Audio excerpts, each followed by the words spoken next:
안녕하세요, 이원재입니다. 네, 요즘 음식점 가시면 키오스크 많이 보시죠? 키오스크에서 이렇게 주문도 하고 어떤 때는 뭐 요즘 로봇 서빙도 하잖아요. 그런 거 보면서 일자리가 많이 줄지 않을까 이런 생각 안 해보셨어요, 혹시? 관련해서 통계가 나왔습니다. 어떤 분석이냐면 음식점에서 키오스크를 도입하면 판매 서빙 직종 근로자 고용이 11%가량 줄어든다, 이런 내용인데요. 한국고용정보원에서 발표한 연구보고서 내용입니다. 이 보고서에서는 서울 지역 음식점 2,000곳을 대상으로 설문조사를 했습니다. 그랬더니 29세 이하에서 일자리가 23.1%나 감소를 했고요. 그런데 30세 이상, 59세 이하에서는, 그러니까 30대, 40대, 50대에서는 오히려 일자리가 17% 증가했습니다. 청년은 줄고 중년 이상은 늘어났어요. 이것도 좀 특이하고요. 또 하나는 상용직, 그러니까 안정적인 일자리, 정규직에 가까운 거죠. 상용직은 고용이 4.9% 증가를 했습니다. 그런데 임시일용직 고용은 8.7% 감소했습니다. 자, 이게 키오스크를 설치했을 경우에 고용이 어떻게 변화했는지를 본 연구예요. 그러니까 요약하자면 자동화를 해서 키오스크를 설치하면 일자리가 다 주는 건 아니고, 좀 줄긴 주는데 다 주는 건 아니고요. 청년 일자리, 아르바이트 일자리가 줄어든 겁니다. 오히려 중장년 일자리, 안정적인 일자리는, 상용직 일자리는 늘어난 걸로 집계된 거예요. 근데 다 합치니까 전체적으로는 줄어들고 이렇게 된 거예요. 기술이란 건 좋은 거죠. 우리가 할 수 없는 일을 해주기도 하고요. 우리가 위험해서 하기 싫은 일을 대신 해주기도 하고요. 여러 가지 장점이 있습니다. 이걸 잘 활용을 해서 우리 삶을 더 윤택하게 만들어야 됩니다. 더 안전하게 만들어야 되고요. 그런데 이것을 도입하는 과정에서 분명히 피해보는 사람들이 생기죠. 지금 이 경우엔 청년 아르바이트. 그리고 어떤 사람들은 또 그 성과를 가져가죠. 그러니까 기술이 불평등을 촉발하는 그런 요인이 분명히 됩니다. 그럼 이건 어떻게 해야 되죠? 기술을 피해야 될까요? 그럴 수는 없어요. 정책으로 메워야 됩니다. 정책으로. 어떤 정책으로 메울 수 있을까요? 청년 아르바이트 일자리 없어지고 중장년 더 안정적인 일자리는 더 안정적이 되고 전체적으로 일자리 줄어드는 문제가 있다고 하면 어떻게 해결을 하시겠습니까? 이런 문제를 논의하는 게 아마 정치권에서 해야 될 일일 텐데요. 어제 이재명 의원이 다시 민주당 당대표 출마 선언하면서 정책 비전 중심으로 발표를 했습니다. 그래서 좀 저는 반가웠는데요. 너무 이렇게 정치적인 비판을 하지 않고 비전을 정확하게 내놨는데 이런 것들이 있습니다. 기본소득제, 에너지 고속도로, 주 4일제 근무, 이런 이 정책 비전을 얘기를 했는데요. 물론 토론해 볼 만한 여지가 있습니다. 뭐가 옳은지 모릅니다. 그렇지만 우리 정치가 최소한 기술 때문에 아르바이트 일자리 없어지는 청년들이 그래도 훈련받고 일 경험을 갖고 소득도 얻으면서 미래를 준비할 수 있는 그런 사회를 만들어 가는 데에 도움이 되는 정책을 놓고 싸우는 그런 정치가 되지 않을까, 그런 생각에서 굉장히 반가웠습니다. 그래도 이런 거 놓고 토론해야 됩니다. 네. 그런데요, 오늘 방송 얘기하려다 보니까 갑자기 막히네요. 왜냐하면 우리 댓글 부대 얘기하기로 했거든요. 이정환 슬로우 뉴스 대표하고요, 오늘 댓글 이야기 깊이 있게 나눌 거고요. 요즘 안 그래도 이제 김건희 여사 문자 때문에 댓글 팀이 있었네 없었네 굉장히 논쟁이 있잖아요. 오늘 그 전말과 그 역사를 다 알려드립니다. 그리고 최승병 박사의 테크노믹스 시간이고요. 요즘 삼성전자가 하이닉스한테 추월당했다고 하는 부분이 있어요. 그게 HBM이라는 건데 어렵죠. 이게 뭔지 처음부터 끝까지 한번 파헤쳐 보도록 하겠습니다. 네, 자, 그러면 7월 11일 관점 있는 경제 이야기 이원재 끝내주는 경제 라이브 시작하겠습니다. 먼저 이원재 끝내주는 경제 슬로우 뉴스 시간입니다. 이정환 슬로우 뉴스 대표님 모시도록 하겠습니다. 안녕하세요. 어서 오세요. 네, 안녕하세요. 댓글 이야기. 네. 뜨겁네요. 그렇죠. 지금 이게 정치적으로 어쨌든 김건희 여사가 네. 한동훈 전 국민의힘 비대위원장한테 보낸 문자 안에 댓글 이야기가 언급이 됐다고 해서 거기서부터 이제 이야기가 시작된 거죠. 네. 정말 뭐 내부 총질이 어디까지 가나 싶은데요. 제 이게 자책골, 자살골이란 말도 나오고 그렇습니다. 댓글 그 문자 메시지 내용을 살펴보면 요 며칠 제가 댓글팀을 활용하여 위원장님과 주변에 대한 비방을 한다는 이야기를 들었습니다라고 이야기를 해요. 이게 이제 모든 걸 걸고 말씀드리지만 그런 일은 결코 없었다라는 게 뭐 결론이긴 하지만 이 두 가지 포인트가 있는 것 같습니다. 첫째는 댓글팀으로 비방한 게 사실 아니다 이렇게 했는데 이 한동훈을 비방한 적 없다라는 게 핵심이고 댓글팀이 없다고 말하지 않았어요. 그런 거. 그러니까 건가요? 댓글팀으로 비방한 게 사실 아니다라고 했는데 만약에 댓글팀을 만드는지가 않았다면 댓글팀 같은 거 있지도 않다라고 얘기를 했겠죠. 이제 뭐 자세히 따져봐야 되겠지만 이 전체 딱 드는 워딩은 한동훈을 비방하지 않았다라는 데 초점이 맞춰져 있는 거죠. 아. 댓글팀을 만들지 않았다는 말이 없고요. 두 번째 포인트는 그런 이야기가 돌았다는 걸 한동훈이 알고 있다. 듣고 그 이야기를 누군가 했기 때문에 또 이제 김건희 여사가 반박을 한 거 아니겠어요? 그러면 이제 한동훈 전 위원장도 이 댓글팀이 있다는 걸 알고 있었다는 이야기죠. 국민의힘 내부에서 이 댓글팀의 존재를 알고 있는 사람들이 상당수 있었을 거다라는 추론이 가능합니다. 그래서 이준석 개혁신당 의원이 이런 말을 했어요. 뭘 아는 사람들의 대화다. 둘 다 서로 이 댓글팀이란 존재를 알고 그걸 전제로 지금 이야기를 하고 있는 장면이 이 김건희 여사가 직접 공개한 메시지 같지만 거의 그대로 들어있었던 거죠. 그 장예찬 국민의힘 전 최고위원. 네. 이분이 또 그 논란을 불지폈잖아요. 그렇죠. 어떻게 이게 된 이제 거죠, 내부 중지라는 건데요. 이분은 또 이제 친윤에 분류가 되는데 강성 친윤인데 공천을 받지 못했죠. 근데 이분이 이제 댓글팀은 한동훈이 운영했다라고 또 이야기를 했어요. 그러니까 한동훈 비대위원장 시절에 공천을 못 받았기 때문에 뭐 네. 사감이 있을 수도 그럴 수도 있긴 있고 있어요. 친윤인데 지금 이제 대통령실을 보호하기 위해서 나름 이제 거둔 건데 이거 자체가 또 이 서로 지금 다 뭐 진흙탕으로 끌려가는 상황이죠. 법무부 장관 시절에 여론 관리를 해주고 우호적인 여론을 조성한 팀이 별도로 있었다. 그리고 이분 말씀이 강력합니다. 내가 직접 보고 들은 것만 보고 듣고 경험한 것만 말씀드린다라고 했어요. 그래서 보고 듣고 경험한 것. 네, 그래서 대선 프로젝트 팀이 했다고 됐고 이 한동훈 위원장이 여기서 이제 아무 말도 하지 않았어요. 대응을 하지 않았는데 더 센 이야기도 했습니다. 이 최측근이 팀장 역할을 했던 사람이 장관에게도 보고가 잘 되고 있다라고 말을 했다는 거죠. 그 기록을 지금 가지고 있다. 그래서 만약에 내가 거짓말하면 그 기록을 꺼내놓겠다. 사실이 아니면 고소해라라고까지 얘기를 했어요. 그래서 이제 한동훈 쪽에서 이걸 반박하지 못하는 건 반박을 하면 실제로 이 장해찬 전 의원이 뭔가를 물증을 내놓게 되면 궁지에 몰리기 때문에 지금 대응을 하지 않고 있다라고 관측이 나옵니다.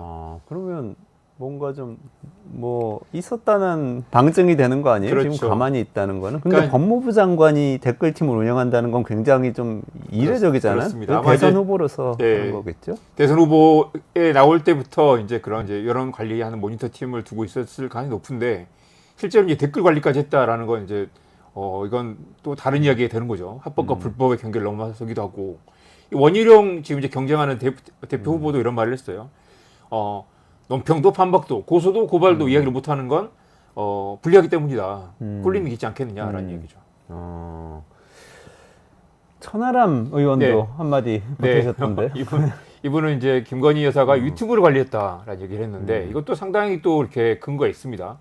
이 뭐 공무원들을 동원하거나 아니면 드루킹처럼 뭐 매크로를 돌린 게 아니라면 불법은 아니지만이라고 했어요. 근데 이 김건희 여사는 이런 의혹이 있는 게 실제로 이제 대선 때 유튜버들, 극우 성향 유튜버들 많이 만났다는 얘기도 있고, 그 유튜버들이 또 취임식장에 참석을 했어요. 사실은 이제 그 유튜버들 면모를 보면, 도저히 이건 이 상식의 수준에서 논의할 수 없는 극우 성향, 혐오와 차별을 발언 일삼는 유튜버들 많은데, 그 유튜버들을 가까이 했다라는 것도 놀랍고, 취임식에 초청도 했고, 이분들이 또 자유총연맹의 자문위원으로도 최근에 그 임명이 돼가지고, 이제 월급을 받는, 활동비를 지원받는 그런 상황이기도 합니다.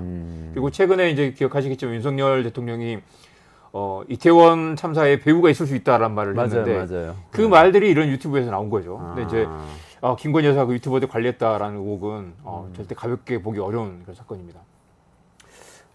천하람 의원은 어쨌든 뭐 관리를 했다는 건데 네네. 그거 자체는 불법이 아니라는 얘기를 한 거고. 네네. 근데 예를 들어서 법무부 장관이 네. 댓글 팀을 운영했다면 그거는 불법의 범위에 드는 거예요? 어떤 그러니까 거예요? 이제 사실 댓글이라는 게 과거 이제 뭐 여러 차례 사건들에서 보면 포털의 업무 방해로 해당이 되기도 합니다. 그리고 이제 공무원들을 동용했다면 이제 그건 중립의무 위반이거나 아니면 이제 선거법 위반이 되기도 하는데 여론 조작이라는 것 자체는 범죄가 정확히 규정되어 있지는 않아요. 여론 조작이라는 거. 댓글을 막 뭐 이족을 해가지고 뭔가 이렇게 그 품질을 떨어뜨렸다고 하면 이제 포털 업체가 우리의 퀄리티를 떨어뜨렸다는 이유로 이제 업무방해로 고소를 할 수 있겠죠. 그게 아니면 쉽지는 않습니다. 다만 이제 공직자가 공무원들을 이용해서 했다면 이제 그건 뭐 배임이라든가 뭐 다른 범죄가 되겠죠.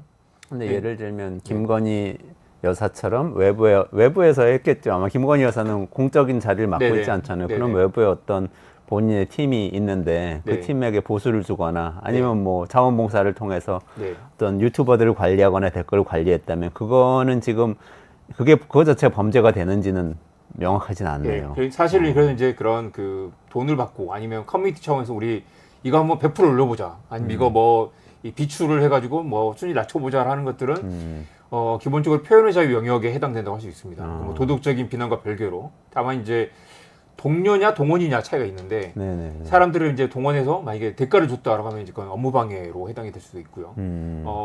이 드루킹 사건 때도 이제 위계에 의한 업무방해가 해당이 됐었고 그때도 업무방해였구나. 네네. 네. 그런데 이게 이제 드루킹 선거법 위반에 해당 안 됐습니다. 그런 김경수 지사도 마찬가지고요.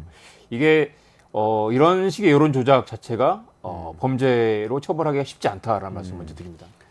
그럼에도 민주당은 지금 이게 국정농단이라고 강력하게 그렇죠. 지금 강공을 하고 이게 있는 거죠. 그냥 개인 차원이라면 문제될 게 없는데 그리고 개인 차원이라면 뭐 여전히 논란이 되지만 법적으로 처벌하기 어렵지만 이게 정권 차원에 그리고 공무원들이 동원됐다라고 하면 여론 조작이고 네네. 국정농단이 될 수도 있다. 정권이 문을 닫을 만한 최악의 농단이다. 국기문란이다라는 말을 박찬대 원내대표가 했고요.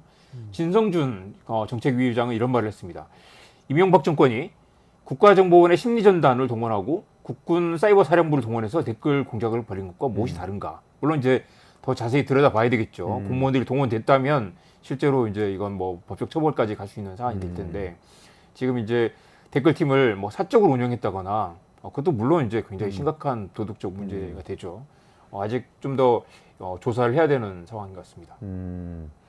정치권에서는 근데 댓글팀 운영한다는 게 뭐 사실 다 그렇습니다. 알려진 사실이잖아요. 제가 사실 또 이제 대학원에서 그 석사 논문으로 이 댓글과 많이 본 기사 이거 분석을 한 적이 있거든요. 근데 한국에서 하루 나오는 기사가 한 6만 건 정도 되고 6만 건 중에 이 전체 조회수가 한 1억 뷰 정도 된다고 할 수 있습니다. 네네. 1억 뷰 정도 되는데 그 중에 3천 건 정도 기사 3천 건 정도가 기사 300건 정도가 이 3천만 뷰 정도를 만듭니다. 그러니까 아주 적은 수의 기사가 압도적인 페이지를 만들고 나머지는 이제 롱테일처럼 다 짜잘한 기사들인 거죠. 300개요. 300건 기사 300건 많이 읽은 기사 300건 정도가. 그렇군요.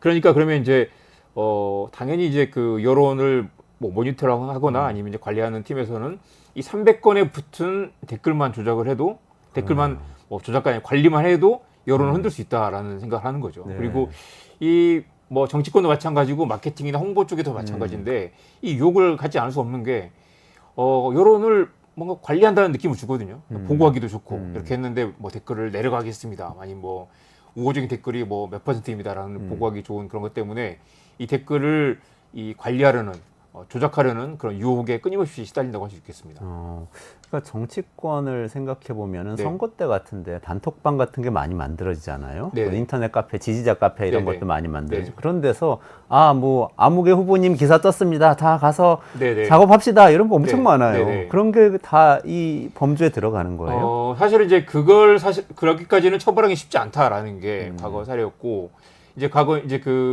이 드루킹 사건 때는 그래서 이제 매크로를 기계를 돌려가지고 한꺼번에 막 수만 건의 이제 그 추천과 조작을 했기 때문에 그게 이제 업무방해에 해당됐던 거고 사실은 이제 이게 뭐 법적으로 처벌받지 않는다고 하지만 이런 식으로 이제 인위적인 여론 조작에 정치인 직접 개입했다고 한다면 심각한 도덕적 문제가 될 수도 있고 이게 기본적으로 표현의 자유 영역이라고 했지만 표현의 자유를 악용하는 거잖아요. 그리고 공문장을 심각하게 훼손하는 거고 어떤 인위적으로 여론을 부풀리게 만들어서 그걸 보는 사람들이 착각을 불러일으키게끔 만드는 이걸 법적으로 범죄가 아니라고 하더라도 심각한 도덕적 그 해이라고 할 수 있겠습니다. 정치권에서 그 회색지대가 좀 있는 것 같네요. 후보자가 직접 그걸 독려하는 경우는 사실은 많지 않고 네. 지지자 그룹들이 막 여러 개가 있고 그 그룹에 그렇습니다. 또 활동하는 분들이 있잖아요. 네. 핵심적인 그분들은 후보자하고 어떻게든 소통은 그렇습니다. 되겠죠. 직간접적으로. 그래서 이제 후보자에게 뭐 전화를 받았다거나 해서 이제 그 팀이 이제 또 뿜뿜해가지고 이렇게 막 아니 뭐 보좌관이 네. 뭐 전화를 했을 수도 네네네. 있고.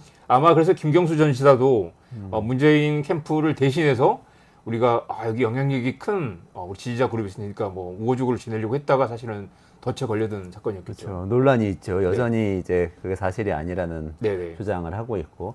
기업들이 하는 건 어때요? 제가 볼 때는 네. 기업이 더 노골적으로 하거든요. 노골적으로 그러니까 예를 하죠. 들면은 우리 새로운 상품 나왔습니다. 자, 전 사원 여러분 가서 선풀 달아서 이런 거 한단 말이에요. 그렇죠. 그리고 이런 쿠팡 거는- 같은 경우는 뭐 최근 논란이 됐지만 아예 그 리뷰를 조작한다는 얘기가 네네네. 있었고요. 근데 그것도 쿠팡 아직도 합법적이라고 이야기를 하거든요. 그러니까 뭐 자기네 사이트에서 자기들 업무방해를 한 것도 아니고 뭐 이거 당연히 뭐 제품 관리 차원에서 하는 거 아니냐. 그리고 예를 들면 쿠팡의 리뷰 같은 경우는 일반이 단 리뷰가 너무 이렇게 퀄리티가 떨어지기 때문에 네. 자기들이 자기들이 이제 독자들 소비자에게 도움이 되기 위해서 만들었다라고 하죠. 삼성도 사실은 조직적으로 댓글팀 운영했다라는 의혹이 있었죠. 아, 이 과거 본부실장을 지낸 김영철 변호사가 150명을 그것도 정규직으로 운영한다. 그래서 이 위험한 거를 어떻게 알바를 쓰겠느냐라는 말도 했었고요. 기사가 뜨면 벌떼처럼 달려들었다라는 이건 의혹이지만 실제 밝혀진 사건도 있습니다. 대만에서 이 펑타이라는 업체, 이 삼성 제일기획 자회사예요. 그 업체가 알바를 써가지고 이 댓글 알바를 써가지고 이 경쟁 회사 HTC 스마트폰에 부정적인 그 댓글을 썼다가 들통이 났어요. 이것도 이제 1,000만 대만 달러에 실제로 이제 법원까지 가서 벌금을 물었습니다. 아, 그래요? 한 4억 원 정도 벌금을 물었는데 이건 법적으로 완전히 드러난 정리가 된 사안. 그래서 해외에서 댓글 조작을 하다가 법적 처벌까지 받은 사건이 있었고 국내에서는 아직 그런 게 들통나지 않았지만 공공연하게 사실 그런 일들이 벌어지고 있죠. 근데 그건 업무 방해는 아니네요. 그거는 그 예를 들면 그 뉴스 사이트에 대한 업무 방해는 아니고 네네. 상대 경쟁 기업에 대해서 네네네. 피해를 입힌 게 네네. 인정이 됐다는 네네. 그런 이야기네요. 아, 그런 것도 인정이 되는군요. 근데 아까 좀 잠깐 언급하셨지만 네. 이명박 정부 때의 댓글 부대, 국정원 댓글 부대는 네. 밝혀졌잖아요. 네네. 재판을 통해서. 아이러니한 건 당시 수사팀장이 또 윤석열 당시 검사였잖아요. 그래가지고 대통령 네네. 그래서 이제 그때 이 이명박 정권에서 박근혜 정권 넘어온 무렵에 이제 댓글 조작을 했기 때문에 당시 박근혜 정부는 되게 불편했겠죠. 그래서 이제 수사를 찍어 누르려고 했는데 윤석열 당시 수사팀장이 그 뭐 강력하게 저항하면서 사실 강직한 검사로 이 이름을 날리지 않았겠습니까? 당시 보면 무려 3,500명 수준의 와 정부 이 국정원 직원들이 공무원 3,500명인 거죠? 네네네. 그리고 당시 그 대단하다. 김하영 씨죠. 그 이 오피스텔에서 셀프 감금 논란. 자 오피스텔 문을 걷어 잠그고 그 이제 들통이 나니까 문을 2012년 대선이죠. 네 맞습니다. 그런데 이분은 또 심지어 고려대 컴퓨터공학과를 졸업하신 분이 나와가지고 뭐 전라디언인이 그런 이제 차별적인 발언을 써가면서 댓글을 달고 뭐 예를 들면 뭐 그때가 그러니까 문재인 박근혜 네네. 대선인 거잖아요. 그죠? 이 박근혜에게 불리한 댓글에 가가지고 거기다 대댓글을 쓰면서 이제 뭐 굉장히 너 전라도니까 이런 댓글 쓰는 거 아니냐라는 걸 알아서 와 이런 국정원 지금 이런 걸 해서 이제 여론에 이제 그 영향을 미치려고 했다라는 것도 정말 충격적이었죠. 아, 국정원 들어가려면 성적도 좋아야 되는데 네네. 들어가기도 어려운데. 국가정보원, 사이버사령부, 국군 기무사령부 등이 주도적으로 조직적으로 여론을 조작한 그런 사건이었습니다. 당시 이제 국가 예산으로 여론을 조작했다라는 게 더 심각한 사안이었고요. 그래서 이제 원세훈 당시 국정원장 징역 4년을 받았고요. 김용판 당시 경찰청장, 서울경찰청장은 은폐 축소 혐의로 재판을 받았다가 결국 무죄가 났습니다. 결국 이제 이 사건으로 처벌을 받은 사람이 의외로 많지 않다라고. 그리고 이제 거기 당시 이 여론 조작에 개입했던 공무원들은 대부분 다 실체가 드러나지 않았고, 뭐 나중에 이제 김하영 씨 같은 경우는 뭐 이제 국회에 불려나와서 증언도 하기도 했는데 이렇게 가림막도 두고 완전히 철저히 보호하는 상태에서 수사가 진행이 됐었죠. 지금 수서경찰서 수사과장 하던 권은희 네. 당시 과장이 또 네네. 이거 폭로하고 나와가지고 또 네. 민주당에 가서 국회의원이 되고 그랬죠. 그러기도 했었죠. 그런데 지금까지 쭉 이렇게 사례를 말씀해 주셨는데 네. 결국에는 네. 그러니까 공무원을 동원해 가지고 뭔가 작업을 했다면 불법이 될 수 있고 네네. 어떤 회사의 업무를 방해했다면 불법이 될 수 있는데 단순히 여론을 조작하는 것만으로는 이게 처벌하기가 좀 애매하다. 네네. 이런 결론인 거예요. 네. 원세훈은 이제 이 국정원장의 직위를 남용해가지고 이제 했기 때문에 이제 문제가 됐었던 거고, 민간인이 여론 조작했다면 이제 이 공직선거법 위반이 될 수 있고요. 왜냐하면 이 선거 행위를 이제 했다라는 게 그 처벌이 될 수 있고, 국정원 직원을 도입했다면 정치적 중립의무 위반이 되고 공무원으로 도입했다면, 그다음에 후보자 신상에 대한 허위 사실 유포했다면 그것도 역시 선거법 위반이나 명예훼손이 될 수 있고, 이 포털이나 이제 그 기업을 서비스를 방해했다면 업무 방해가 될 수 있고요. 그리고 이제 그냥 단순히 베풀 가보자 아니면 이거 우호적인 이렇게 좀 띄워보자 아니면 좋아요를 눌러보자라는 것 자체는 처벌하기는 쉽지 않다라는 견해가 많습니다. 약간 애매한 부분이 있는 것 같은데요. 민간인이 조직적으로 여론조사를 했다면 네. 선거법 위반일 선거법 수가 위반이 될 수도 있는데 있죠. 네. 근데 커뮤니티에서 으쌰으쌰해서 하는 행위는 민간인들이 조직적으로 하는 건 아닌가요? 그거? 그것도 사실은 그러니까 이제 그건 사실 거기까지는 이제 표현의 자유 영역에 해당한다라는 이제 그 법적 요인이 많은 것 같습니다. 아, 그렇군요. 드루킹 사건이 네, 정말 있었는데, 안타까운 사건이죠. 네, 이건 어떤 김경수 지사가 이 건 때문에 이제 징역 4년을 받았고요. 네. 노회찬 의원도 드루킹에게 이 금품을 받은 혐의로 중간에 스스로 목숨을 끊으셨죠. 이 드루킹은 파워블로거였습니다. 나름 누적 방문자가 980만 명이었고요. 이 경제적 공진화 모임이라는 이제 커뮤니티를 운영하면서 이 추천수를 조작했다. 근데 이 무려 킹클랩이라는 무슨 그 당시 논란이 됐었죠. 프로그램을 동원해가지고 2,000개 이상 아이디로 2만 개 이상의 댓글을 달았다. 기계적으로 쫙 해서 다는 거죠. 근데 사실 이게 이제 아까 말씀드린 것처럼 기업들은 또 많이 쓰는 그런 수법이기도 하고요. 그런 게 있다고 그래요. 그러니까 이 양질의 아이디를 많이 확보를 한 다음에 그 아이디들이 댓글을 달면 그게 또 높게 평가되거나 아니면 추천수라는 것들이 이제 기업의 뭐 랭킹이라든가 검색 순위 같은 데서 우호적인 그런 아이디들을 수백 개를 모아가지고 돈만 내면 그걸 이제 좋아요를 눌러준다거나 그런 이제 제품 홍보라든가 그런 데 이용을 한다는 거죠. 이 당시 이제 이 드루킹은 문재인 후보에게 우호적인 댓글을 달다가 나중에 인사청탁이 안 받아들여지니까 비판 댓글을 쓰기 시작했고요. 무려 8천만 회 이상의 공감과 비공감 이 댓글 추천수 조작을 했다고 합니다. 당시 이제 아이러니했던 건 이게 김어준 당시 TBS 뉴스공장 진행자가 이걸 처음 의혹을 제기했고 추미애 당시 민주당 대표가 발끈해가지고 이거 당장 수사 들어가야 된다 했는데 잡고 보니 이게 이제 민주당에서 의뢰한 여론 조작이었던 거죠. 그래서 이제 안타깝기도 하죠. 그리고 드루킹이라는 약간 질이 안 좋은 사람에게 걸려가지고 이 김경수 지사 2년이네요. 징역 2년. 그리고 이제 드루킹은 징역 3년이었습니다. 둘 다 이제 업무 방해로 포털의 업무를 방해했다라는 혐의였습니다. 근데 저는 이 사건은 아직도 이해가 안 가요. 물론 뭐 네. 법원에서 판결까지 나왔지만 네.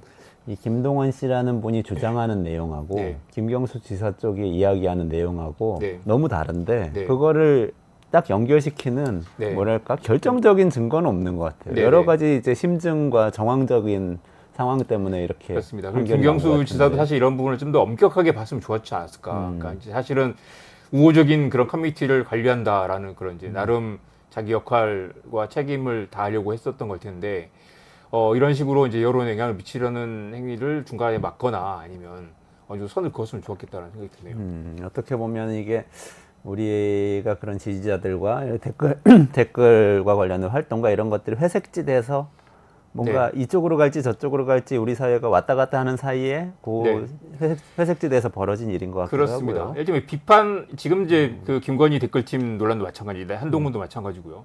어떤 그 비판 기사가 있으면 사실 그 비판을 받는 지점을 고쳐야지 비판 기사를 뭐 흔들려고 한다거나 아니면 기사를 못 쓰게 한다거나 아니면 그 기사에 붙은 댓글을 좀 조작해가지고 여론에 영향을 미치려고 하는 건 사실 본질적 해법이 아닌 거죠. 예를 들면 김건희 명품백 논란이 있으면 그 논란을 해결하거나 사과를 하거나 아니면 이 정리가 넘어가야지 기사를 어떻게 뭐 안 나가게 한다거나 그 댓글을 관리한다고 해서 이 문제가 좀 근본적으로 해결되는 게 아닐 뿐더러 과거에 지금 여러 차례 이제 댓글에 대한 포털 뉴스에 대한 소비 행태에 대한 여론조사 아니면 또 연구 결과를 보면 실제로 이 댓글을 관리하는 게 약간의 영향을 미치지만 근본적으로 여론을 크게 흔들 수는 없다라는 결론이 많죠. 그리고 아마 김경수 지사도 사실 그 억울할 부분인 게 이 나름 뭐 파워블로그라 하고 엄청난 또 이렇게 뭐 영향력이 있는 것처럼 보였지만 실제로 이 드루킹의 여론 조작이 크게 영향을 미치지 않았다라는 또 그 결론이 있었습니다.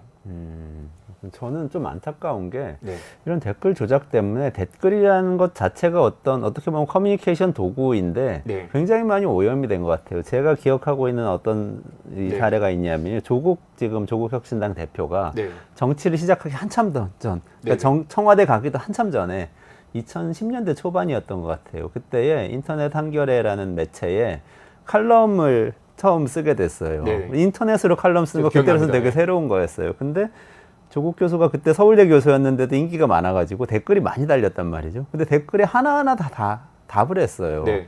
근데 사실 저는 칼럼 내용도 뭐 괜찮았지만 글을 잘 쓰니까 근데 댓글이 굉장히 공부가 되는 수준 높은 분들이 와서 댓글을 달고 거기에 대해서 또 수준 높은 필자가 다시 대댓글을 달고 그래서 되게 그거 자체가 좋은 매체였거든요. 네네. 근데 이제 네이버 댓글이 이렇게 막 많이 달리고 이렇게 막 조작이 들어오고 이러면서부터는 그런 걸 찾을 수 없이 이제 막 악플만 가득한 게 돼버렸어요. 그렇습니다.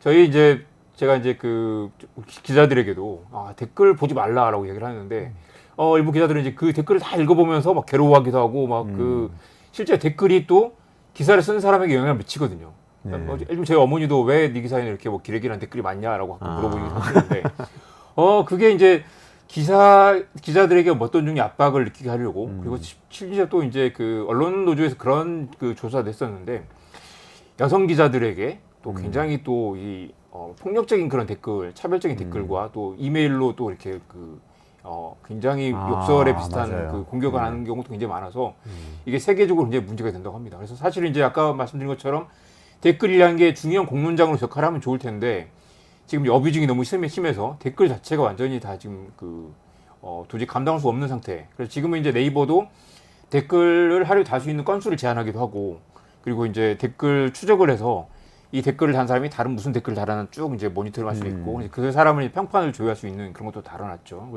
보면 그런 것도 있어요. 그래서 이제 화제가 됐었는데 포털 댓글에 다중인격자가 있는 거죠. 그래가지고 그건 뭐죠? 저는 뭐 현직 뭐 고등학교 교사입니다. 달았다가 또 다른 댓글에 가면 현직 소방관입니다. 달았다가 뭐 두 아이를 둔 엄마입니다라고 댓글을 또 달기도 하고 근데 또 그럴듯하게 달아놓고 예를 들면 현직 소방관입니다라고 해가지고 달면은 사람들이 또 관심을 갖고 보게 되잖아요. 그런데 결국 이 사람의 이제 그 추적을 보면 뭐 소방관이었다, 학교 선생님이었다가 뭐 이렇게 뭐 학생이었다가 뭐 그런 이제 사실은 대중을 기만하고 있는 거죠. 소설가네요, 소설가. 네네. 이 그런 것처럼 이 댓글이란 것 자체가 이제 너무 이 어뷰징이 심하기 때문에 그래서 지금은 이제 그 혐오 기사, 그냥 이제 뭐 좀 논란이 될 만한 기사에는 댓글을 차단하는 그런 정책도 두고 있고. 연예인 그 사망 사건이 많으면서 연예 기사에는 댓글을 안 달게 또 만들었죠. 사실은 이제 그런 어뷰징 행위들이 건강한 댓글 아니면 다른 사람 의견까지도 지금 이제 차단하는 그런 결과가 되고 있다. 이게 안타까운 일입니다. 실제로 소수의 댓글러들이 대부분의 네. 댓글을 뭔가 좌지우지한다는 그런 얘기도 그렇습니다. 있었던 것 아까 같은데요. 제가 말씀드린 것처럼 이제 그 헤비 댓글러들도 있고요. 0.1%가 여론을 흔든다라는 얘기도 많이 합니다. 그래서 정확한 숫자를 보면 0.03%가 전체 댓글의 30%를 차지한다. 어마어마한 양으로 댓글을 다는 분들이 있었던 거죠. 막 수천 건, 수만 건의 댓글을 하루 종일 다는 그런 분들도 있었고, 아까 그런 것처럼 이제 뭐 현직 소방관입니다, 은퇴한 공무원입니다 그런 댓글들은 약간 그래도 좀 장난처럼 보일 수도 있는데 진짜 악플러들도 많이 있고 그렇죠. 그리고 심지어 그 연예인들을 죽음으로 몰고 가게 만드는 그런 심각한 댓글들이 있었고요. 그 언론인권센터 조사를 보니까 이 댓글이 1000개 이상 달린 그 기사들을 따로 분석을 해봤더니 그중 상당수가 이 그냥 따옴표 기사. 그러니까 사실은 단순 인용 기사, 분석 기사가 아니라 좋은 기사가 아니라 그냥 누가 뭐라고 말했다라는 그런 이제 기사들의 이 공격성 기사들이 댓글들이 쭉 달린다는 거죠.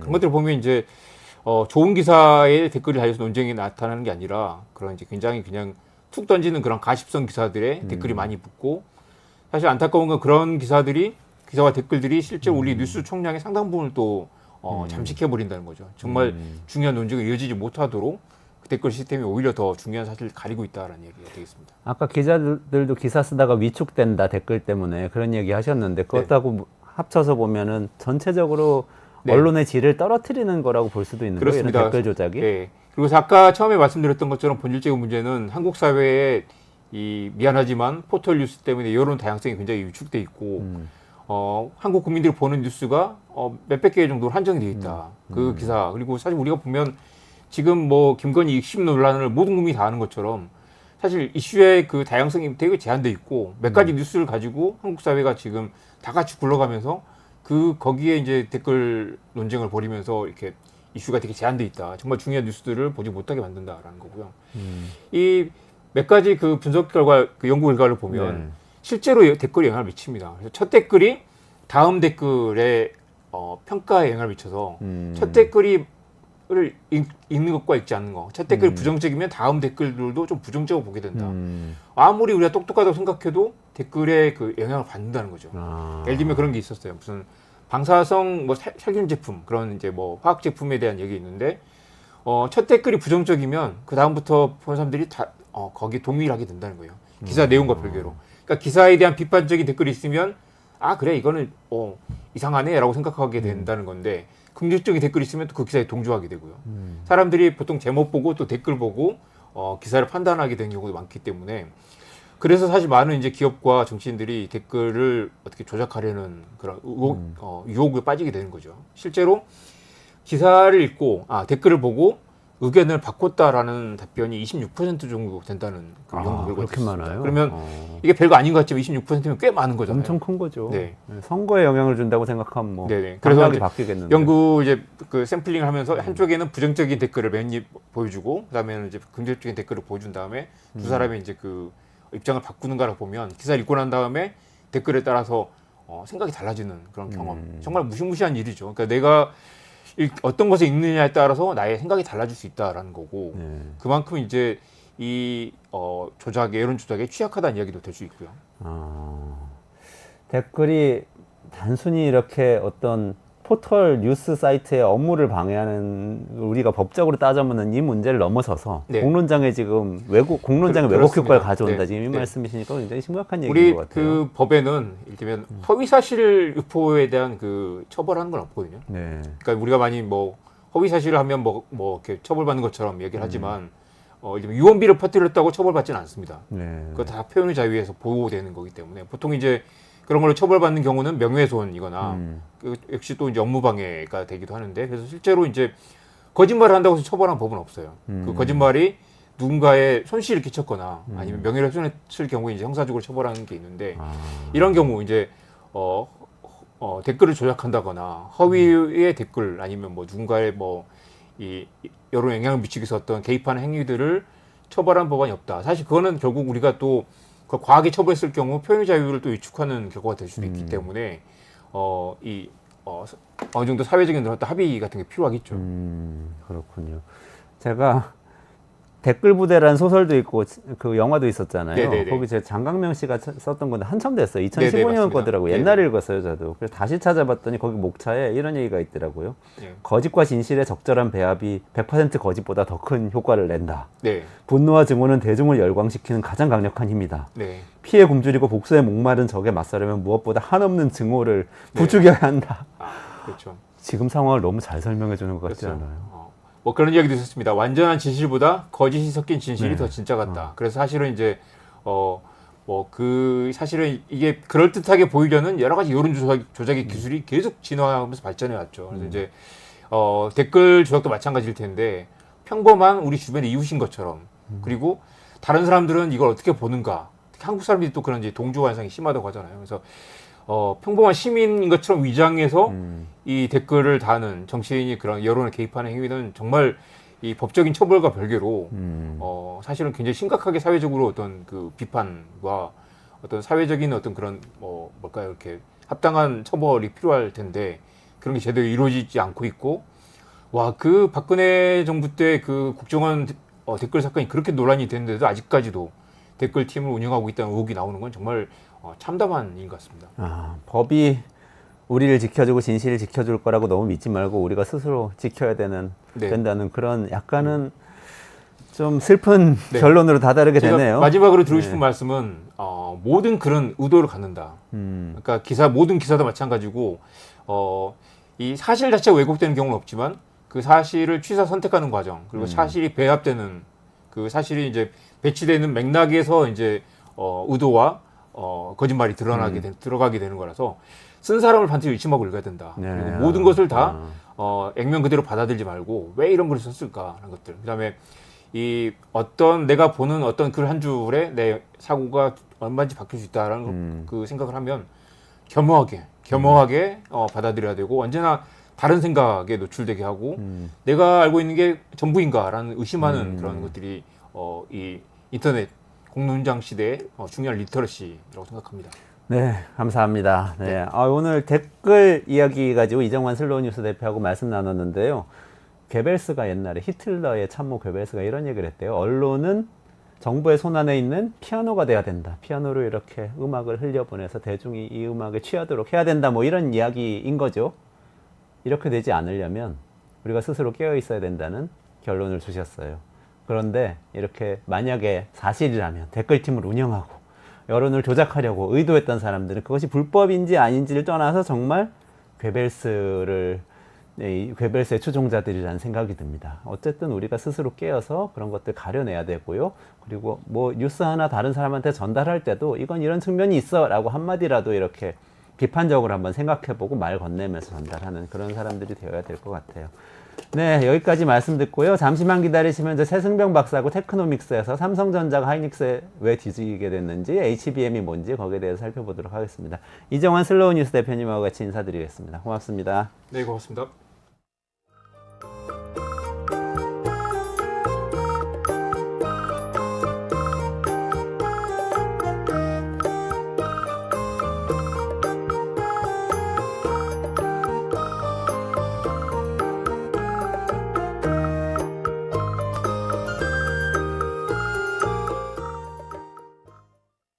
우리가 예전에는 국가 권력이 축구협회를 이끌었던 시절이 있습니다. 북한하고 대치돼 있으니까. 근데 그 이후에 70년, 80년을 거치면서 경제 성장을 하죠. 그러니까 축구 쪽이나 스포츠 쪽이 이런 판단을 하죠. 아, 그러면 대기업이나 뭐 총수 이런 분들에게 자리 하나 드리고 돈을 받아서 우리도 돈이 돌게 해보자. 우리가 좀 돈이 없을 시절이었어요. 근데 지금은 축구협회 예산이 1,000억이 넘습니다. 활용을 할 수 있는 우리의 자산들이 손흥민입니다.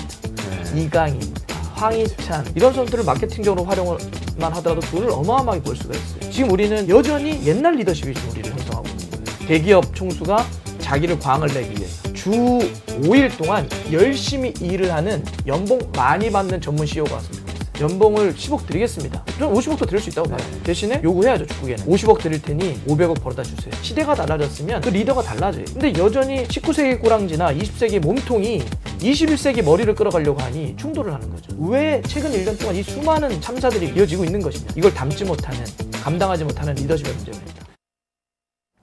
네, 이원재 끝내주는 경제 테크노믹스 시간입니다. 기술을 알아야 기술이 이렇게 발전해가는 시대에 적응할 수 있고요. 그걸 활용할 수도 있습니다. 최승병 박사님 모셔서요. 오늘은 삼성전자를 하이닉스가 앞지르고 삼성전자 아성을 무너뜨리려고 한다는 그 기술이 있어요. 그게 HBM이라는 건데 그게 뭔지 처음부터 끝까지 한번 살펴보도록 하겠습니다. 가장 쉽게 설명해 주실 거예요. 그렇죠? 네, 열심히 노력해 보도록 하겠습니다. 네. HBM. 아, 이게 그 지금 삼성전자하고 하이닉스는 요즘 반도체 네. 붐이 일면서 여러 가지 이제 시선을 받고 있는데 지난번에 엔비디아 얘기도 해주셨고 네. 그 지난번에 그 엔비디아 얘기하다가 마지막에 HBM 이야기가 좀 있었어요. 근데 네. 사실은 HBM은 메모리 반도체인데 메모리 반도체면 우리나라가 세계 1위고 우리나라를 먹여 살리는 그런 제품이라는 맞습니다. 생각이 있잖아요. 근데 그게 지금 삼성전자 아성이 메모리 반도체에서 HBM 때문에 무너진다. 이런 얘기를 들었을 때 이게 HBM이 뭐지 알아봐야 된다는 생각이 드는 거예요. 네, 지난 시간에도 설명을 드렸지만은 아무래도 이게 워낙 초미의 관심사니까 조금 더 자세히 설명드릴 필요가 있을 것 같습니다. 특히 뭐 요즘 하이닉스와 삼성전자 주가가 굉장히 명암이 갈리고 있지 않습니까? 올해만 해도 하이닉스는 어마어마하게 많이 올랐는데 삼성전자는 아직도 10만 원을 못 뚫고 있는 이런 상황이 계속 이어지고 있죠. 물론 뭐 이게 HBM 때문에 삼성전자의 아성이 무너진다라고까지 하는 건 좀 과장일지 모르겠지만은 그래도 예전에 비하면은 상당히 이제 자존심을 구기는 일인데요. 왜 이런 일이 일어나고 있는지 조금 더 딴 데서도 많이 설명이 나오지만 조금 더 밑바닥을 들여다볼 필요가 있을 것 같습니다. 네, 그러니까 삼성전자는 엔비디아에 납품해야 되는데 지금 HBM이 네. 테스트를 통과 못 해가지고 지금 뭐 주가가 안 오른다 이런 얘기 뉴스에 계속 나오는데 도대체 왜 이게 중요한 건지 이것부터 좀 설명을 좀 해주시면 좋을 것 같아요. 네, 결국에는 뭐 요즘 각광받고 있는 여러 가지 챗 GPT를 비롯한 AI 서비스 그리고 그 AI 서비스의 속도를 좌우하는 핵심이 바로 이 HBM이기 때문입니다. 속도. 네, 결국에 이제 속도 싸움이라는 걸 이해하시면 될 것 같습니다.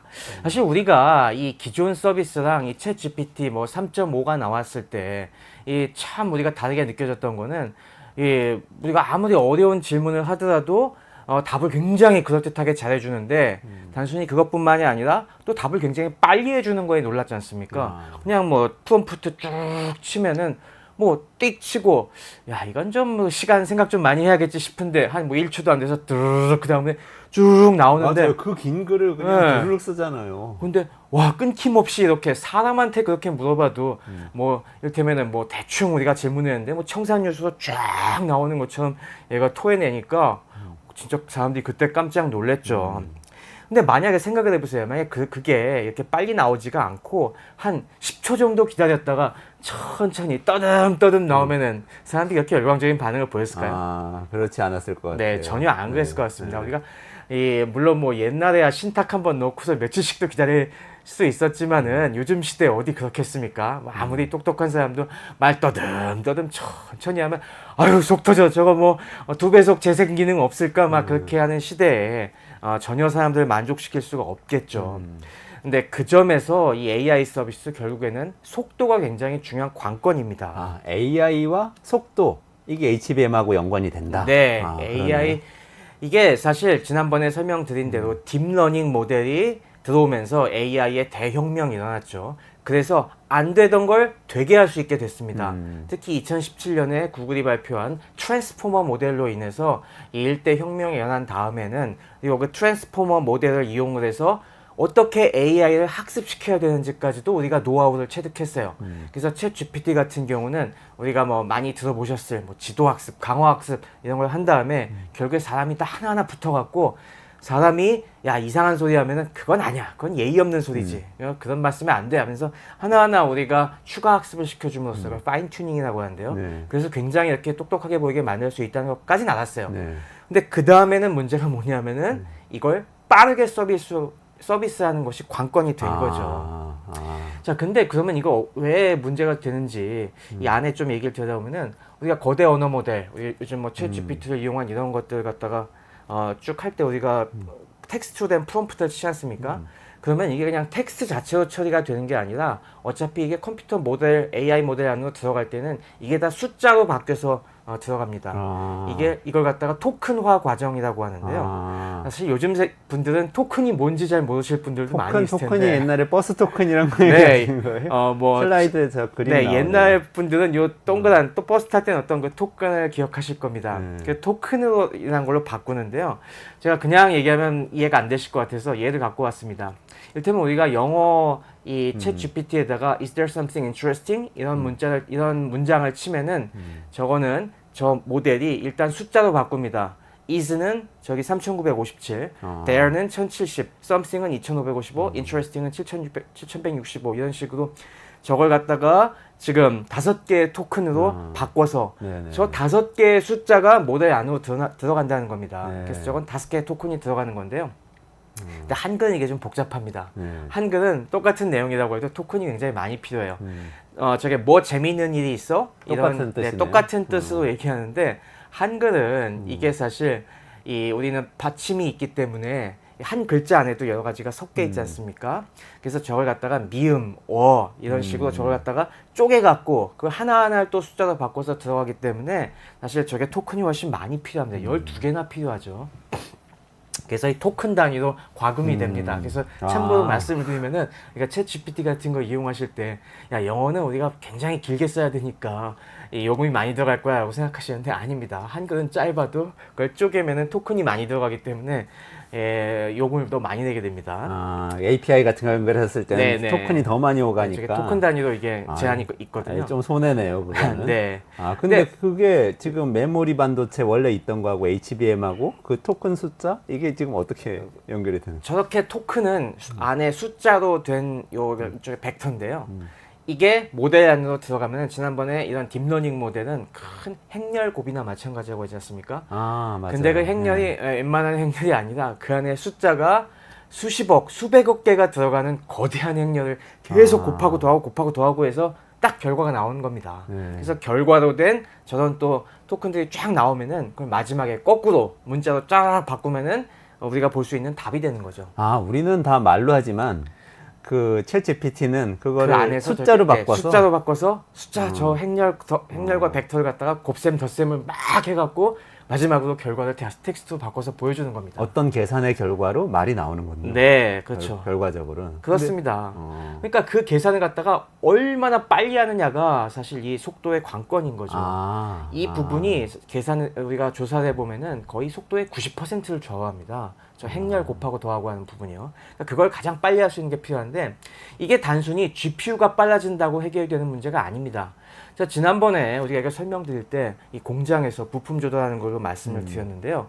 이를테면은 GPU가 빠르다고 하는 것은 저 공장 안에 들어있는 여러 이 직공들의 이 노동자분들의 손이 빠른 겁니다. 그래서 일단 바퀴를 달아야 된다. 자동차 라인에서.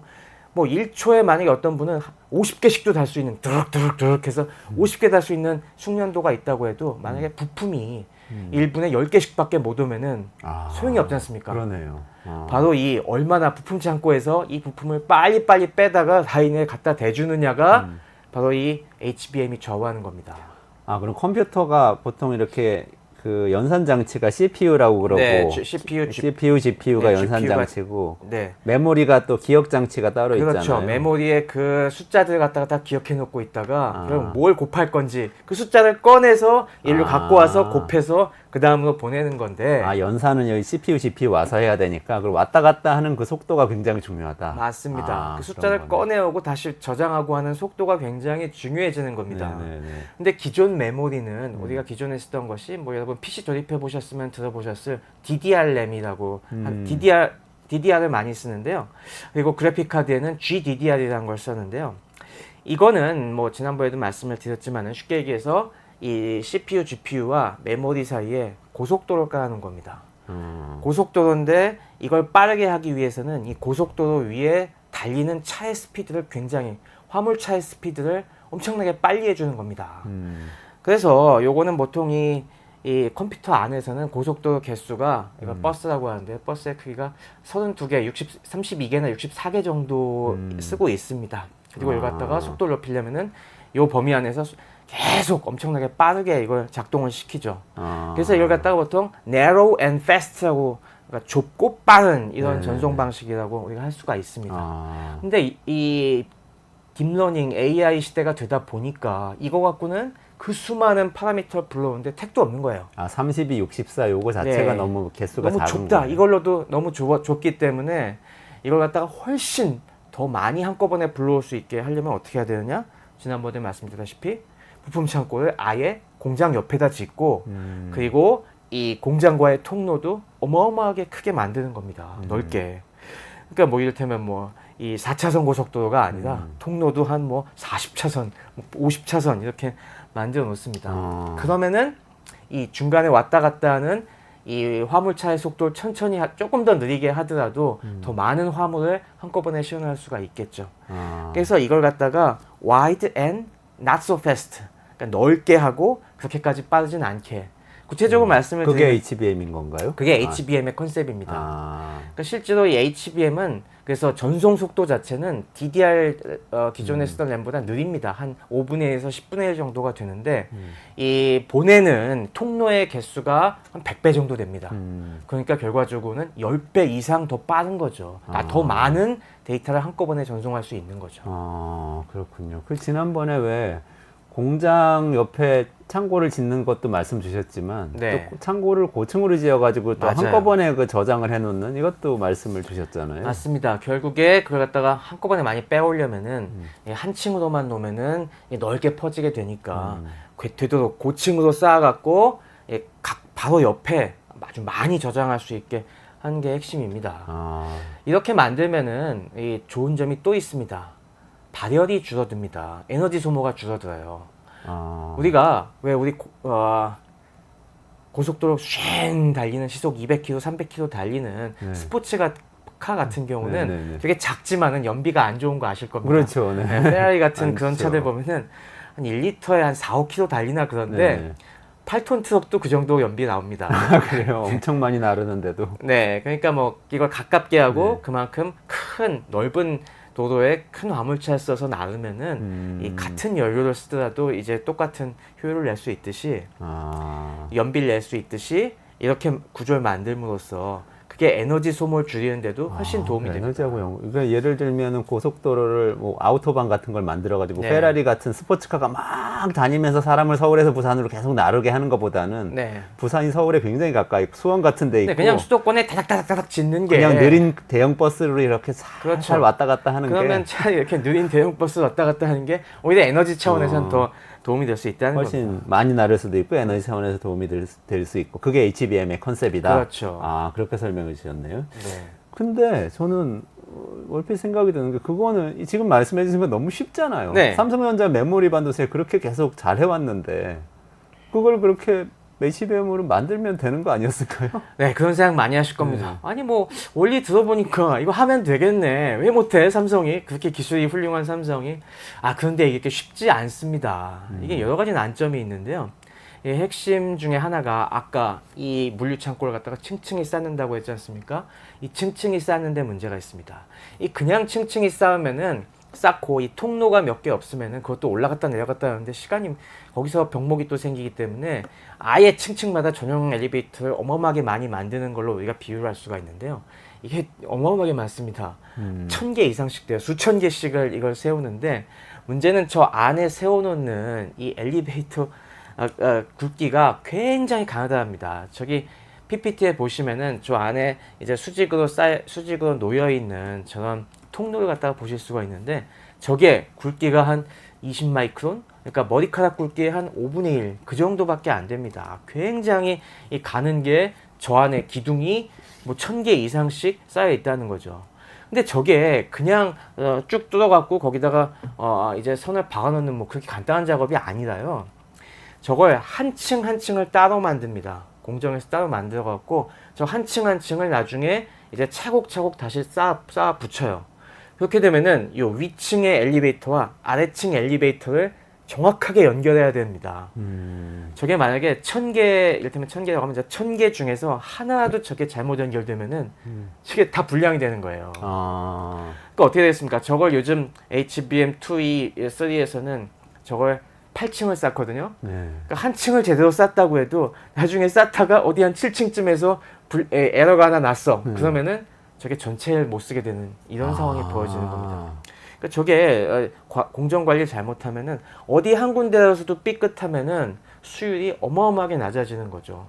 멀쩡한 저 각 층층 다이까지 싹 다 버려야 되는 이런 문제가 발생할 수가 있습니다. 그러니까 저 하나하나의 다이 층을 만드는 것도 중요하지만은 저 층을 차곡차곡 쌓아서 정확하게 동작하게 만드는 그 전반적인 수많은 노하우가 사실 필요하고요. 그걸 모두 다 갖추지 않으면은 우리가 원하는 수율이 안 나오는 이게 바로 난점입니다.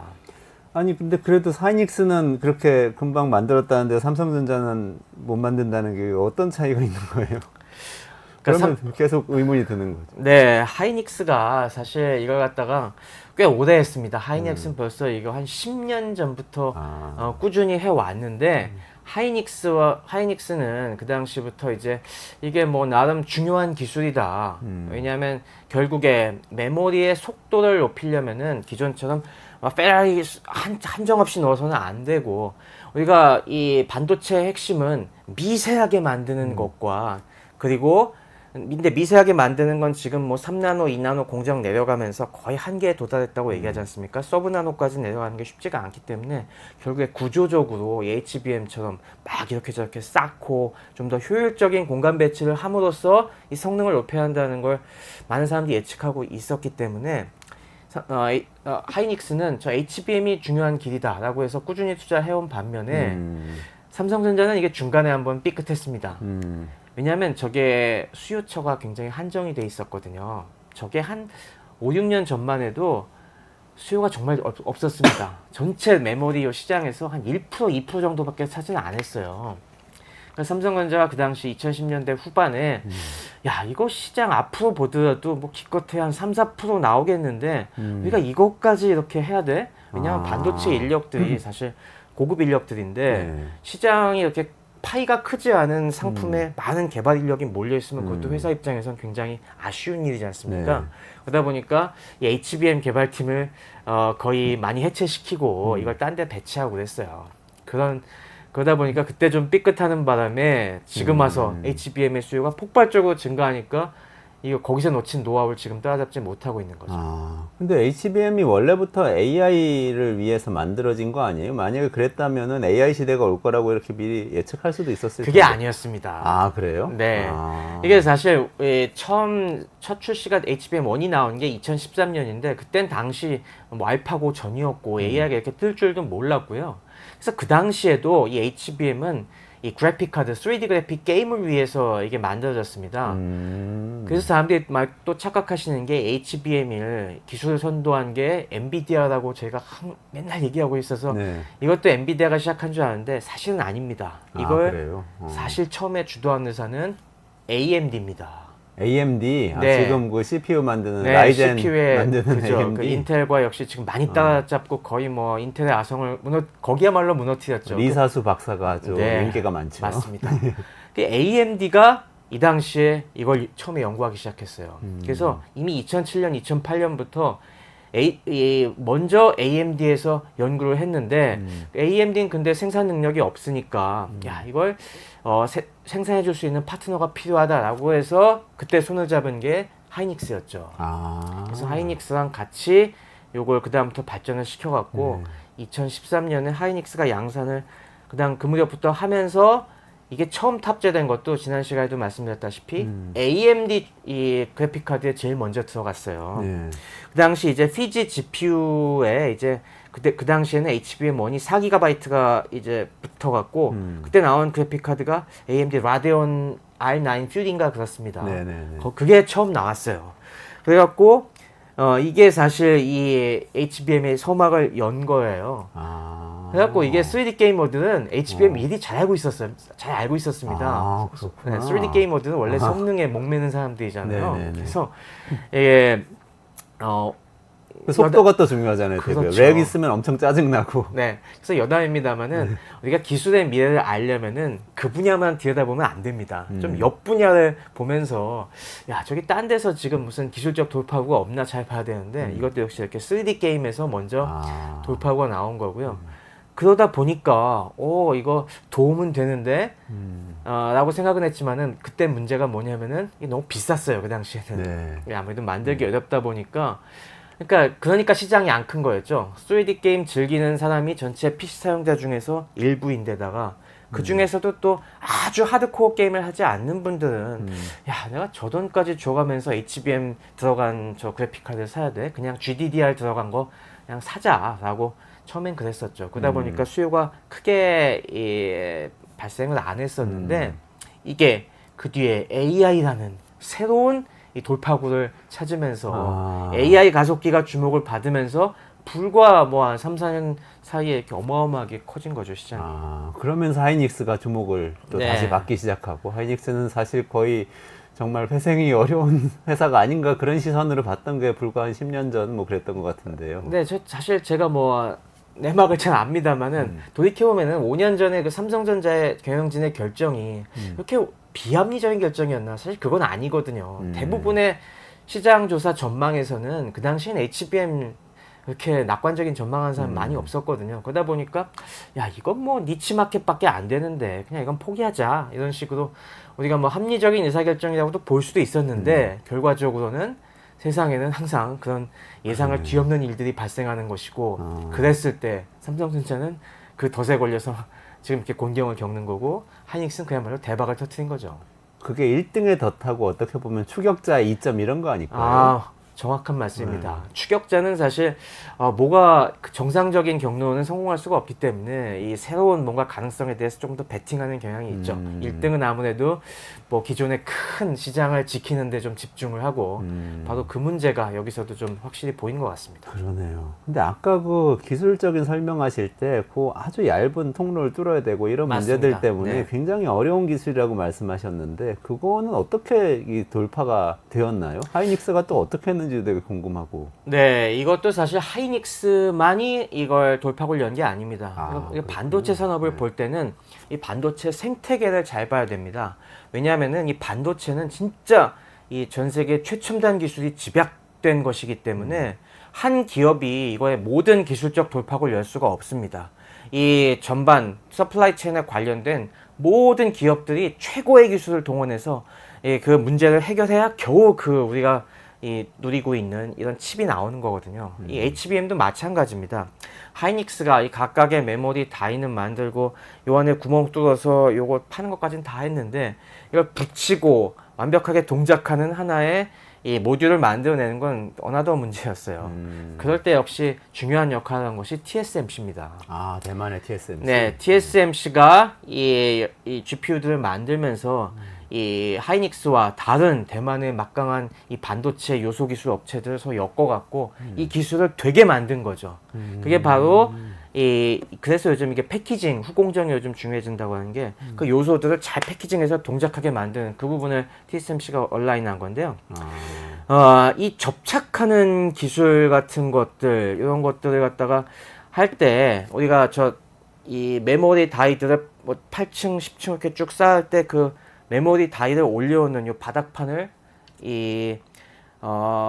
인터포즈라고 한다고 했지 않습니까? 네네네. 서브스트레이트가 있고 그걸 연결해서 GPU와 연결해주는 인터포저가 있는데 그 인터포저는 대만의 UMC라는 또 다른 이 파운더리 회사에서 만들었고요.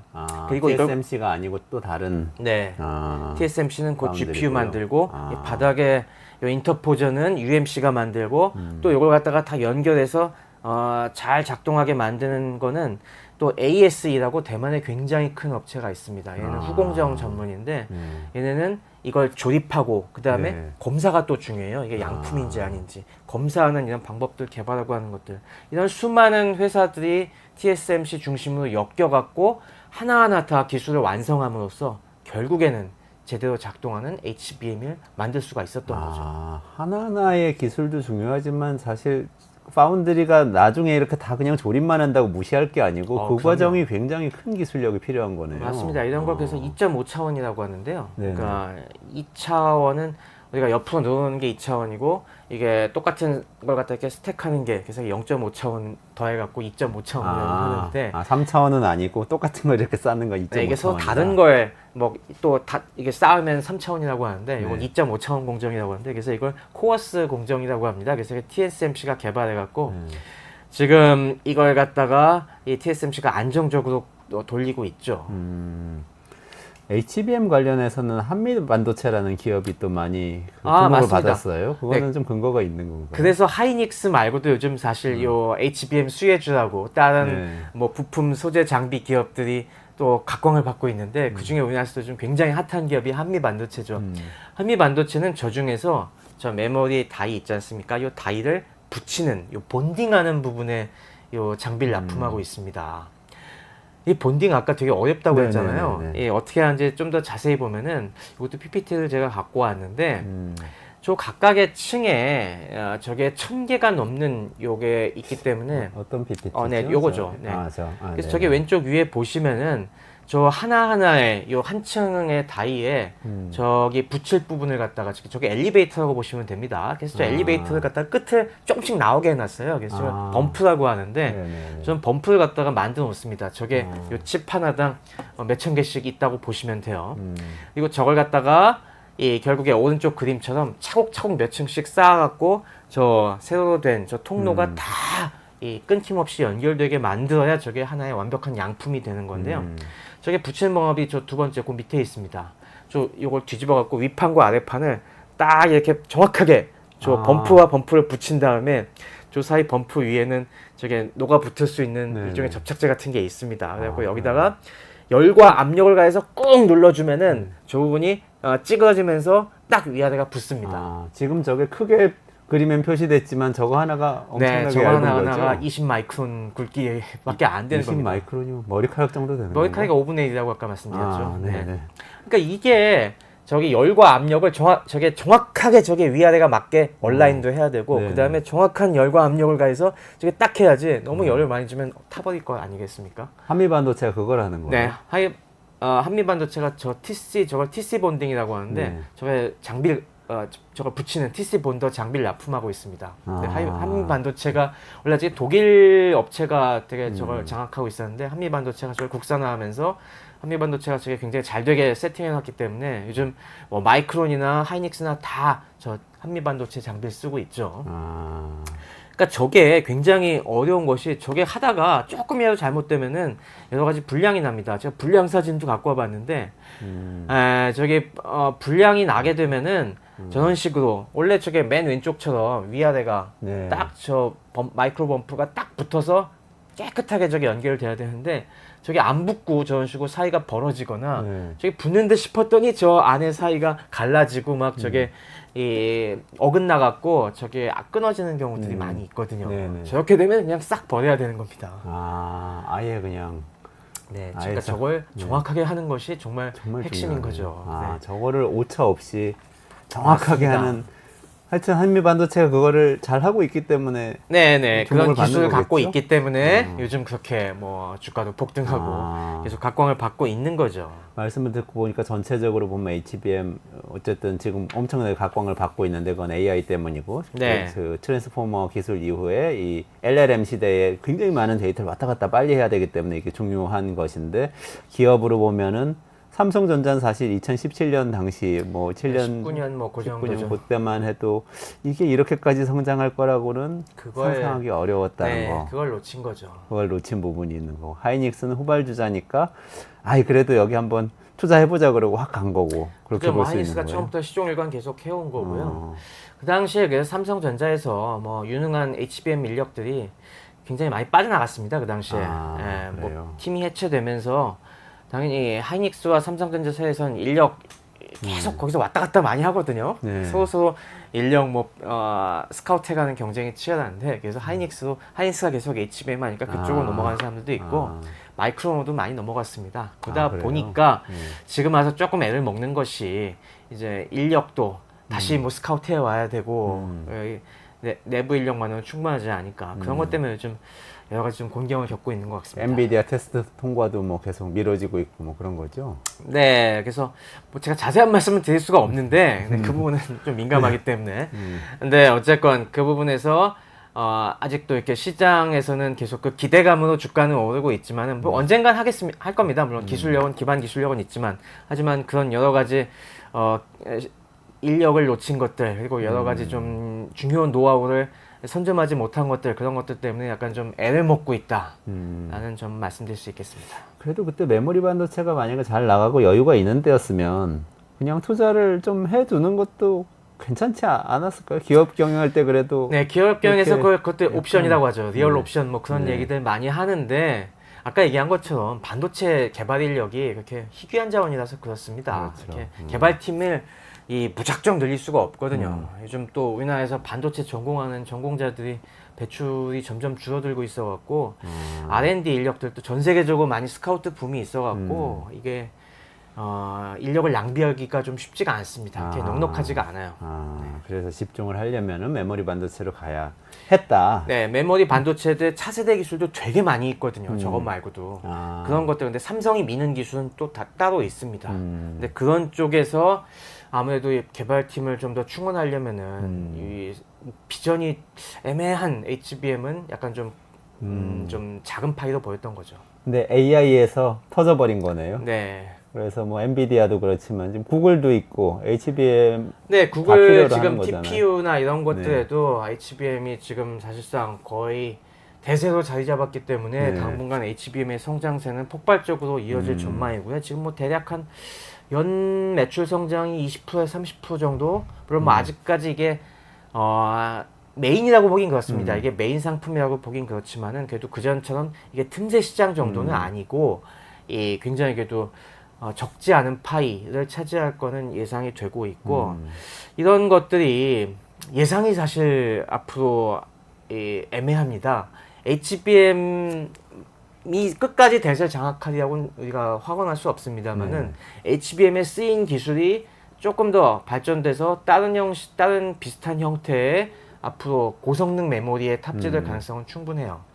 아까도 말씀드렸다시피 지금 여러 가지 이 에너지의 문제도 많이 걸려 있고 조금 더 적은 에너지를 소모하고 그러면서도 더 많은 데이터를 빠르게 전송할 수 있는 이런 고성능 메모리에 대한 수요는 폭발적으로 늘고 있거든요. 이런 걸 잘하려면 계속 이 적층하는 것이 핵심입니다. 계속 이 얼마나 지금은 아까 보듯이 메모리들만 이렇게 층층이 8층, 12층 이렇게 쌓는 거에 이 집중을 했다면은 미래 기술은 아예 이걸 GPU와 메모리를 옆으로 늘어놓지 말고 이것도 수직으로 쌓아보자. 그러니까 메모리, GPU, 메모리, GPU 이런 식으로 쌓으면은 그것도 더 효율적이지 않겠냐. 네. 근데 이거는 이종접합이죠. 그게 진정한 3차원 이 칩이 될 텐데 이거는 더 어렵거든요, 문제가. 그래서 그런 여러 가지 차세대 개념들이 나오고 있는데 그때가 되더라도 이 HBM에 쓰였던 기술이 굉장히 또 중요한 기반 기술이 될 거기 때문에 굉장히 지금부터 계속 잘해야겠죠. 지금 우리가 삼성전자, 하이닉스 얘기를 주로 했고 거기에 이어서 뭐 파운드리, TSMC 그리고 약간 그 파운드리 기술 중에 하나라고 네. 하신 한미반도체 얘기도 했는데 다른 기업들도 여기 HBM 관련된 곳들이 있어요? 네, 우리가 HBM을 보면은 결국에 AI 가속기라든가 여러 가지 다른 고성능 컴퓨팅 장비 전반을 들여다 보셔야 될 것 같은데요. 아까도 말씀드렸지만은 이 반도체는 하나의 하이엔드 프로덕트가 나오기 위해서 이 생태계의 힘이 굉장히 중요합니다. 그러니까 이 어떤 중요한 큰 포션을 차지하는 뭐 하이닉스, TSMC, 뭐 아까 얘기한 UMC 이런 기업들 외에 거기 작지만 한미 반도체도 사실 덩치는 훨씬 작잖아요. 작지만 필수 불가결한 요소들을 우리가 주목해 보실 필요가 있고요. 요즘 뭐 그런 거 묶어서 ETF도 많이 나오고 있기 때문에 투자하실 분들은 뭐 그런 쪽에 한꺼번에 뭐 잘 모여 있는 걸 선택하시는 게 좋을 것 같고 그 외에도 이게 그래서 요즘은 각광받는 게 후공정, 어드밴스드 패키징 부분이 중요하다고 얘기하지 않습니까? 아까 얘기한 것처럼 대만의 뭐 AS나 뭐 그런 데처럼 이런데 좋은 기술 가진 기업들이 더 각광을 받고 있는 측면들이 있고요. 또 이제 주목해야 될 것이 이렇게 칩이 나와도 결국에 이게 대부분에 들어가는 거는 클라우드, 즉 이 데이터 센터에 이 서버에 박혀서 들어가는 거지 않습니까? 네네. 결국에 이 서버를 잘 만드는 데도 굉장히 중요해요. 저게 칩이 나오면은 그거에 맞게 이 구조를 갖다가 서버 구조를 다 설계해 갖고 잘 넣는 게 또 중요하고 이게 또 왜 중요하냐면 이게 열이 엄청나게 나기 때문에 이걸 냉각도 잘 시켜야 되거든요. 그런 면에서 그 부분도 지금 사실 몇 개 기업들이 과점을 하고 있습니다. 그래서 흔히 얘기하는 게 엔비디아보다 더 많이 오는 기업이 뭐 슈퍼마이크로 컴퓨터 뭐 이것도 대만계 CEO가 있는 기업이죠. 뭐 그런 얘기. 마이크로 컴퓨터. 네, 슈퍼마이크로 컴퓨터가 사실 뭐 그것도 거의 10배 이상 오른 큰 기업인데 뭐 그런 데도 있고 냉각 관련된 뭐 머비브인가요? 뭐 그런 기업들도 있고 사실 그런 서버 만드는 요소 부분에도 굉장히 중요한 기업들이 있고요. 저는 또 여기서 우리가 잊지 말아야 되는 것이 아까 이 HBM의 원조가 어디라고 했죠? 3D 게임이라고 하셨죠. 3D AMD. 게임의 바로 AMD였지 않습니까? 사실 요즘 AMD도 계속 우리가 엔비디아가 언제까지 독주할 것이냐, 엔비디아의 아성을 위협할 수 있는 그 다음 기업이 어디냐라고 했을 때 뭐 인텔보다도 AMD를 더 높이 쳐주지 않습니까? 저는 그 이유가 사실 이런 데 있습니다. AMD가 뭐 사실 약간 좀 격차는 있지만은 그래도 리사 수의 CEO도 굉장히 뛰어난 분이고 원천 기술이 또 제법 있거든요. 그래서 아직은 가시권은 아니지만은 그래도 역시 AMD의 저력은 인텔보다도 뛰어난 부분들이 많이 있다. 이거에 대해서 계속 주목해 볼 필요가 있을 것 같습니다. AMD는 엔비디아처럼 GPU 만드는 기술이 있고 만드는 기술이 지금도 있는 뭐 AI 가속기 여러 경쟁 제품을 내놓고 있죠. 네. 근데 아직은 이게 비교해 보면은 이 성능이 좀 격차가 있습니다. 엔비디아가 최근 몇 년간 거기에 어마어마하게 투자됐기 때문에 이 엔비디아만큼의 성능이 안 나와서 이게 시장을 얼마나 먹을 수 있을지 좀 논란이긴 합니다만은 지금 예상은 한 10%, 20% 정도 얘기 나오고 있는 것 같더라고요. 당분간 엔비디아의 독주가 계속이 되겠지만은 그래도 AMD 꾸준히 주목해 볼 필요가 있을 것 같습니다. 지난주에 이어서 두 번 들으니까요. 요즘 엔비디아가 화제라는데 엔비디아 중심으로 해서 만들어진 반도체 생태계가 쫙 이해가 저는 잘 된 것 같아요. 근데 제가 한번 정리해 볼 테니까 맞는지 좀 얘기해 주시겠어요? 그러니까 일단은 엔비디아 같은 이 GPU, 지난 시간에 GPGPU라고 했던 그거를 만드는 회사가 있고 그건 뭐 AMD도 이제 경쟁사로 떠오르고 있고 인텔도 시도하고 있고 이런 곳들이 있고 그다음에 메모리 반도체를 만드는 곳들이 있고 이 두 그렇습니다. 가지를 포함시켜서 패키징을 해가지고 연결시키는 회사가 있고 맞습니다. 근데 메모리 반도체 만드는 쪽이 삼성전자, 하이닉스 이런 쪽이고 패키징 하는데 지금 세계 1위는 TSMC하고 아까 말씀하신 여러 네. 대만 기업들 이걸 중심으로 이 반도체 생태가 꾸려져 있고 이 반도체는 AI 가속기인데 결국은 서버에 들어갈 거기 때문에 그렇죠. 서버를 서버 운영하는 회사들이 또 만들고. 굉장히 각광받을 가능성이 네, 높다. 이렇게 지금 네, 정리가 다 통으로 다 되네. 묶여 있는 거죠. 아 그렇군요. AI와 반도체 생태계를 이해하는 거는 요즘 기술과 기업들 이해하는 데는 핵심적인 것 같아요. 맞습니다. 이게 진짜 지금 현 시대에 있어서 가장 최첨단 기술이기 때문에 이 부분에 그야말로 어떤 플레이어들이 활약하고 있는지 그들의 기술력에 지금 최첨단은 어디고 한계는 어딘지 어디가 강점을 가지고 있는지 이런 걸 잘 들여다 보시면은 그리고 또 아까 얘기한 것처럼 약간 주변에 딱 AI가 아니더라도 주변에 이런 하이 퍼포먼스 컴퓨팅을 필요로 하는 분야들을 쭉 들여다 보시면은 아 시장이 어느 쪽에서 열리고 성장했구나 하는 그런 미래가 좀 보이시리라 생각이 됩니다. 네, 최승명 박사님 2주에 거쳐서 네. 굉장히 큰 공부를 많이 했습니다. 네. 최승명 박사하고 같이 테크노믹스 오늘은 HBM으로 시작해서 반도체 생태계, AI 반도체 생태계 전체를 정리를 하면서 마무리를 하도록 하겠습니다. 네. 이원재 끝내주는 경제 매일 오전 11시에 진행을 하고요. 내일도 오전 11시에 라이브를 찾아뵙도록 하겠습니다. 저는 최승병 박사하고 같이 여기서 인사 같이 드리도록 하겠습니다. 고맙습니다. 감사합니다.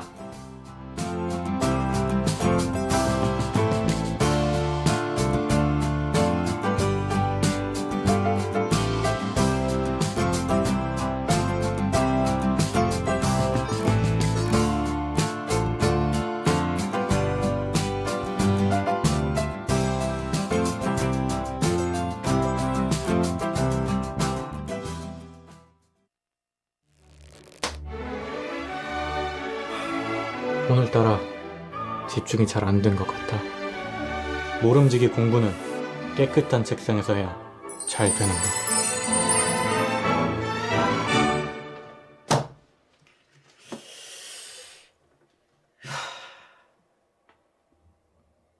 피곤한데 내일 할.